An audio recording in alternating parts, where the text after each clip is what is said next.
Welcome to A Magical Life, Health, Wealth and Weight Loss. I'm your host, Magic Barclay, lead practitioner at Wholistic Natural Health Australia and #1 best-selling author. In this podcast, I aim to give you practical tips on how to accelerate and sustain your health, increase your financial, spiritual and emotional wealth, and to look at something that haunts many of us needlessly, weight loss. In some episodes, I'll have guests available to give you even more tips, but in others, the floor is yours. Drop us a line at A Magical Life Podcast on Facebook and let me know what you would like to know more about. Now, sit back and enjoy, because it is time for you to create and truly discover a magical life. Welcome back to A Magical Life. I'm your host, Magic Barclay, and today we're talking about mold. So why are we talking about mold? Well, it has many symptoms, and in many countries it goes unnoticed, unrecognised and untreated. Now, I live in Australia, one of the moldiest countries in the world. We have temperature fluctuations, we have hot, cold, we have humid, we have dry, we have snowing, we have bushfires, and the constant change of temperature wreaks havoc on our homes. The modern trend of building homes is to make everything airtight, everything sealed, almost like nature can't touch you at all. But what does that do in a moldy situation? It actually causes a moldy situation. Without airflow, you are actually increasing the chance of mold in your home. Now, what happens if you recognize you have mold in your home and you move? Great, leaving the environment, terrific. But the mold is actually inside you. It's moving with you. It's on your furniture. It's on your soft furnishings. It's in your clothes, but it's in you. So that all sounds pretty scary, that you can't actually escape mold, but you can treat it. And the first thing to really look for is the symptoms. Now, at Wholistic Natural Health Australia, we don't treat symptoms, but we do look at what they're telling us. But more about that in a minute. What is mold? Mold is a fungus, and it's the great survivor. Of all things on planet Earth, mold is the one thing that's near impossible to get rid of. What does it do? It actually recycles things. So mold breaks things down. You'll notice that in your compost heap, there's mold. Why? Because it's breaking down the scraps and it's actually making them useful. Mold has been used in chemical warfare. Mold has been used in medicines. Mold has been used in a number of different areas or facets because it is the great survivor. Now, to simplify what mold does in your body, it suppresses your immune system. Now, we've talked before on the podcast about how some bacteria actually kill fungus and virus. Some viruses kill bacteria and fungus, and some fungus, including mold, kill bacteria and viruses. Now, they have this symbiotic relationship within you. In fact, let me just put this back out there. We've discussed it before in a previous episode.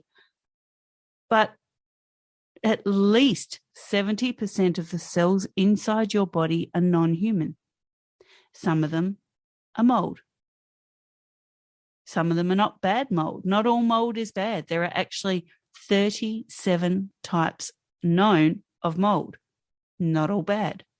The one that we think of when we're talking about mold is black mold. And yes, that is a nasty one. But not all molds are bad.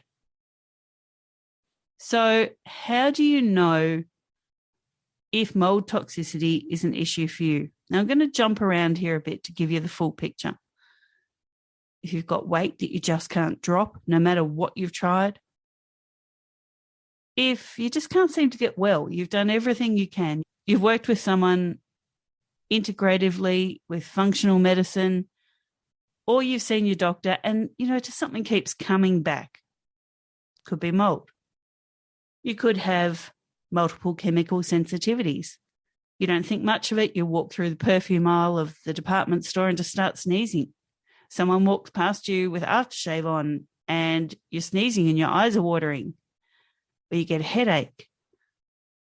You could have immune suppression. As I said, you get sick with every little thing and it never goes away. You might have white spots on your skin. Now, in the past, we thought these were all sunspots. Some are not. Some are actually an indication that you have mold toxicity. You might have a bad histamine response to things. So you eat a certain thing and all of a sudden you are bright red, burning hot. But that thing didn't affect you a few years ago. You might find that some supplements that you're taking have that same effect and that you just don't feel well on them. Other symptoms of mold toxicity are inflammation, methylation issues, emotional fatigue, adrenal fatigue, and virus activity and candida activity or bacterial activity that you just can't get rid of. Why? Because mold. So back to what does mold do? It actually, as I said, it recycles, it decomposes things. It's what is making your compost heap work. So within you, it's actually doing the same thing. It's helping you when it's not in overabundance. Some mold enzymes can actually help you break down certain foods. It can help you break down certain bacteria. And that's how penicillin came about, because it breaks down bacteria.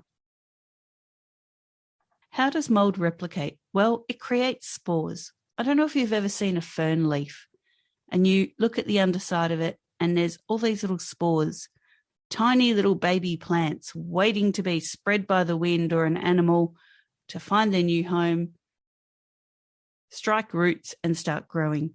Mold's doing the same thing inside you. Now, we talked about black mold, but there's also red spores, grey spores, blue-green spores, which are the penicillin type. As I said, there's 37 types of mold, not all bad. But today we're going to focus on the mold that makes you sick. So when under threat, mold actually dispels or emits those spores that we talked about. It shoots out a thing called mycotoxin, which is actually a poison, a very mild poison, but it weakens the territory that the mold is invading. Now, all this is happening inside you and you have no idea. It hides behind biofilm in your microbiome. More about that later. And if you're trying to really get rid of an infection and it won't go, why? Because your microbiome has been changed by the mold. Why? Because it wants to survive. So what are some mold symptoms? Well, this would be the longest podcast known to human beings if I was to list all of them. But let's just name a few. Recurrent infections, allergy to penicillin grass dust, recurrent yeast infections, any of those classical symptoms of not feeling well that just don't go away. So we're looking at runny nose, sniffing, postnasal drip, dry, irritating cough, especially first thing in the morning. You're really looking at a possible mold exposure. Symptoms of mold exposure can actually appear months after the exposure. So people say, but I left that house. Yeah, I knew there was mold and I'm okay now, I left. Well, remember those mycotoxins and spores? They're inside you. They traveled to the new place with you. And that's when your symptoms can hit. So falling sick easily, chronic fatigue, a kind of feeling of an electrical pulse on your skin, like a buzzing, shocks that travel up and down your spinal cord, nerve pain. These are all more symptoms of mold. In kids, it's things like frequent infections or viruses, acting out emotionally at school and at home. Mold affects the brain, and we'll actually talk more about that in a minute. It's things like PANDAS, OCD, depression, allergies, panic, tics and throat clearing, bedwetting. So kids can be affected by this, and they're not going to know it's because of that patch on a wall, or it's because the house is a bit damp from the evaporative cooling, or they're not going to know it was the house that you just left. It could be anything. So you really do have to ask, this is a symptom. What is it telling me? So as I said, mold is the great survivor. Now, it affects every system of the body. And each system will have a few key indicators that it's not happy. So things like food sensitivities, chemical sensitivities, as I mentioned before, hormone imbalance, cardiovascular issues, chronic fatigue or chronic pain, skin problems, digestive issues, low immunity, respiratory disorders, urinary infections, neurological symptoms, insomnia, sinus infections, psychiatric problems. These are all more symptoms of mold toxicity, because mold has to hijack your systems in your body. It needs to survive. Now, in my teachings, I talk about the PNEI of trauma, so the psycho-neuro-endo-immunology of trauma. Why? Because addressing previous traumas or current traumas is vital. Mold reactivates feelings and emotions, something that you think you might have dealt with from when you were 3.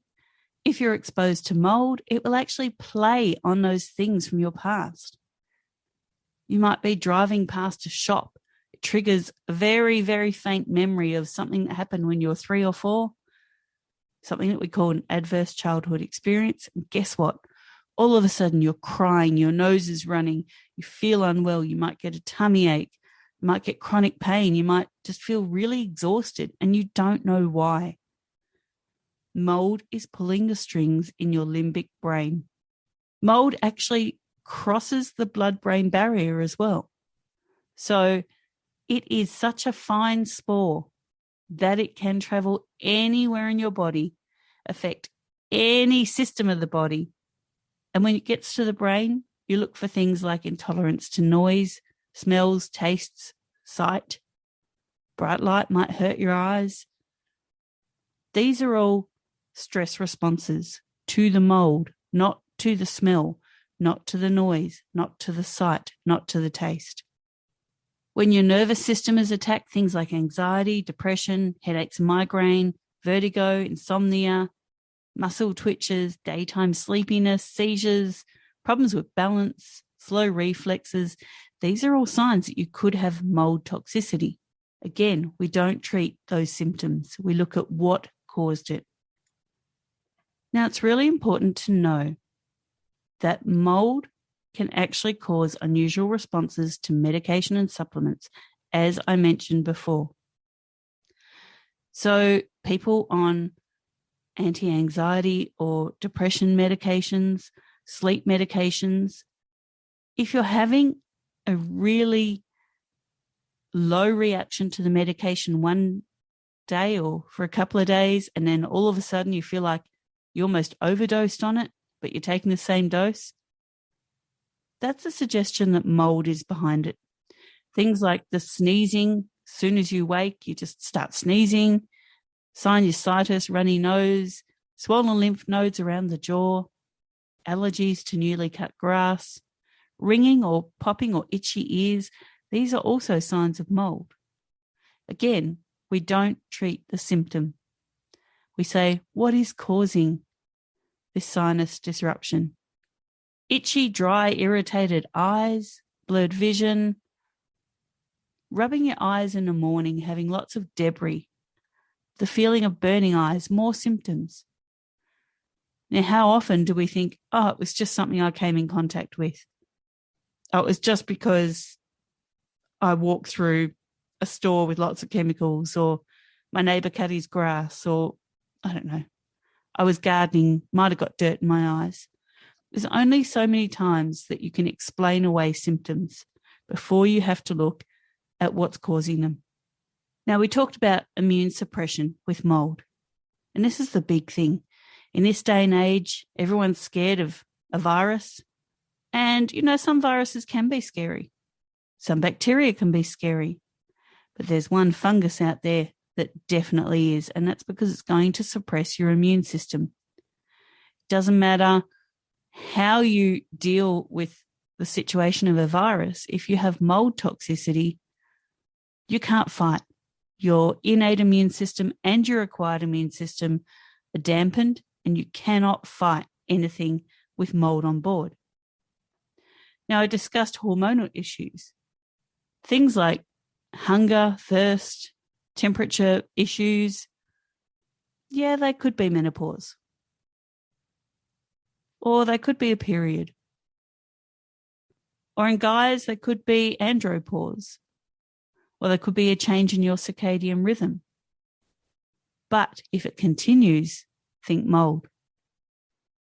The skin will show up mold toxicity straight away. Why? Because it's a huge part of your innate immune system, the immune system that you're born with. So things like hives, skin infections, eczema, dermatitis, psoriasis could be an immune response to mold. How often do we go for those corticosteroids, fix the problem that we see, but the problem is still there?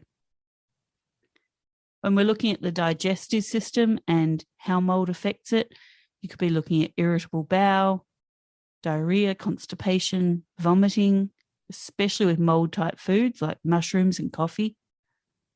You could have bloating, food sensitivities, ulcers, sweet cravings. Now, these are all common symptoms. So by addressing the cause, looking for the cause, you're going to knock out a few things. When it comes to the circulatory system, we're looking at things like spider and varicose veins. Now, that's a liver problem, but the liver is your filtration system. The liver is trying to get rid of mold spores. You could have irregular heartbeat and palpitations, iron deficiency, anemia, Raynaud's. These could all be indications of mold toxicity. When it comes to the urinary system or excretory system, you're looking at blood and urine, kidney inflammation, frequent urination. These could all be a mold situation.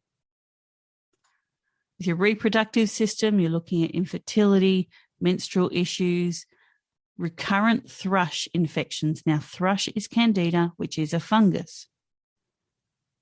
So if mold is on board and it's suppressing the immune system, you can't fight other fungi.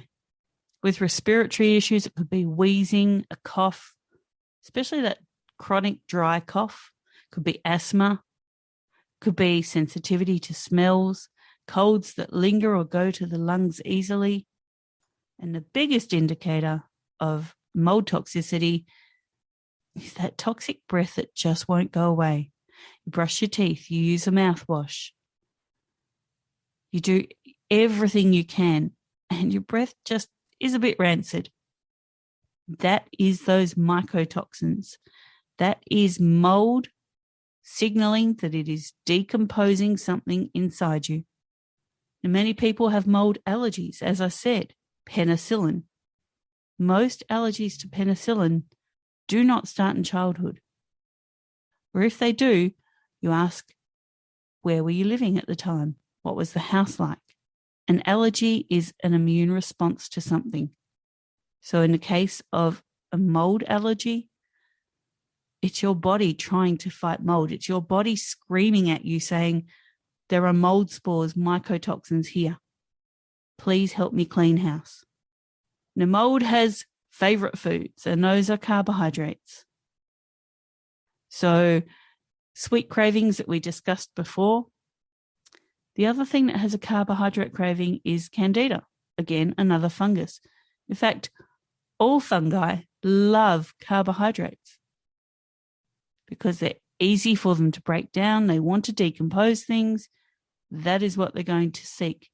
And so they're going to tell you that you have to consume them.